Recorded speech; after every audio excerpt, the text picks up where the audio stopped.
Yo, what's going on, guys? And today, if you see my face a little shiny, it's because I actually have some Aquaphor because my face is a little dry. So I needed to put it on there. So don't make jokes about looking like I just came from a bukkake. But either way, today we'll do our NBA power rankings. Shout out The Athletic for, helping me along the way for this. So I want to hear your thoughts down below if you guys disagree or agree with me on any of this. Let's get right into today's video and talk about this. So obviously at number one, first off, before we even start, like and subscribe, comments down below, help the channel grow. Hey, that kind of rhymed accidentally. Now, number one, the Phoenix Suns. They're 48-10. They literally are just dicking teams. I know Chris Paul is out 6 to 8 weeks with an injury, but the depth on this team with Cameron Payne, Aaron Holiday, okay, and Alfred Payton too, if you want to throw him in there. They got the depth. They'll be fine. They can observe it. And, look, they've got a good cushion. And, I think without, some epic collapse, nothing's stopping this team from making it to the NBA Finals, in my opinion. Now, number two, I really do think the Miami Heat are the second best team in the league. They have so much depth. They're Max Strus, Gabe Vincent, Wayne Dedman, okay? Omer Yurtseven. This is the team that has the third best offense in the first quarter and the second best defense.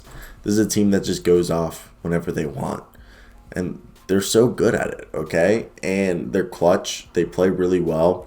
And the thing is that this team is just dominant on all phases. And they've been able to play well even when Bam and Jimmy have been out. The Milwaukee Bucks, Giannis is awesome. I have them in third because sometimes they just lack focus during the regular season. And, obviously they'll turn on during, playoff time. But, yeah, those are the top three teams in my opinion. The Suns at 1, Heat at 2, and then at 3, I have the Bucks. Now, at 4, the Chicago Bulls have really been knocking on the door. I know Lonzo Ball went down with a knee injury and Alex Caruso broke his wrist. But, look, this is a team, I think, once Lonzo Ball and Alex Caruso gets back, that they're good, okay? They're insanely good offensively. They got Nikola Vucevic, DeMar DeRozan playing at an MVP level, Zach LaVine, and they just brought in Tristan Thompson to help shore up some center depth. I really think this is a team that will be fine once Lonzo and Caruso get back. Then the Memphis Grizzlies at number 5. The Grizzlies, look, they popped up all year, and this is a team that John Morant's the guy. Jaden, I don't know what I was going to say right there, but John Morant's awesome. Then you have Jalen Jackson Jr. stretching the floor next to Steven Adams, and you got yourselves Dylan Brooks, Justin Anderson. You got Desmond Bane. This is a dominant team, and it's just fun to watch, okay? At 6, I know Draymond Green is missing a massive chunk of the season at this point, and he's really what helps them as Draymond Green complements Steph Curry and Klay Thompson and kind of helps them go back to contention style. But look, yeah, that's basically it. This team, once Draymond comes back, we'll be fine. But without Draymond, they're just a playoff team. Now the Sixers, look, James Harden is cool, but it's going to completely change the dynamic of how the Sixers play, the rhythm, how the team approaches each moment of the game, and just the overall effectiveness of, having to get James Harden up to speed as their new teammate. And the thing is Doc Rivers needs to do better balancing and should be able to stagger some minutes with James Harden and Tyrese Maxey to spread out some of the playmaking responsibilities as they don't have a true point guard. So that's why I have them at 7. At 8, it's the Utah Jazz. They're starting to get hit by injuries. The Jazz just don't defend well in tight, closely contested games, and that's whether or not Rudy Gobert's out there. Their perimeter defense is a problem, even though they brought in, Rudy Gay and now they brought in a few other guys, but Nickeil Alexander-Walker and I'm blanking on the other guy's name that they brought in. Can anyone comment down below who's the other guy they got? Now, at 9, I have us with the Cleveland Cavaliers. The Cleveland Cavaliers, they're a fun team, okay? They've maintained success and, they're competitive. I don't think they win a championship, but, they're a fun young team to be on the watch. That's why they're at 9. Then at 10, Luka Doncic. And this is a team that I really think could be a dark horse that the Mavs aren't going anywhere, and Luka's in really good shape, and he's playing amazing. I just think they've made the roster better around him, and it's what needed to be done. Now, at 11, I have the Denver Nuggets. This is a team that literally Nikola Jokic is how they ride and die, and he's just a beast, and he might win back-to-back NBA MVPs. But if they get Jamal Murray and Michael Porter Jr. back in time, they can shake off the rust for the playoffs. That's a team that you want to be scared of. The Boston Celtics have an insane defense, and Jason Tatum and Jaylen Brown are beasts. And, Derek White was a great guy that they brought in, and bringing back Daniel Tice was awesome. But let's be honest, the Celtics are who they are, as much as I love them. Now, the Brooklyn Nets are one of those teams whom it's really hard to figure out. Kyrie's a part-time player.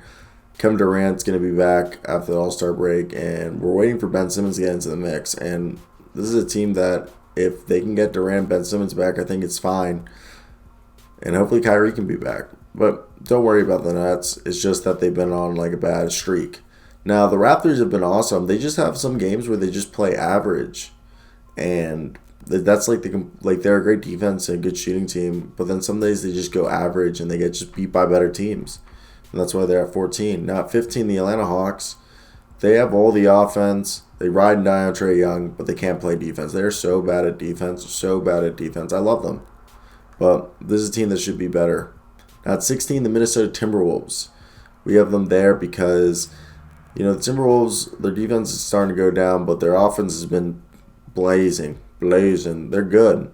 They just need to continue to get off, play really good offensively to make up how bad they are in the fourth quarter. They just have to play the whole game good offensively, and then, yeah. And then you got the Clippers who, like Paul George and Kawhi are still out, and now Norman Powell's out.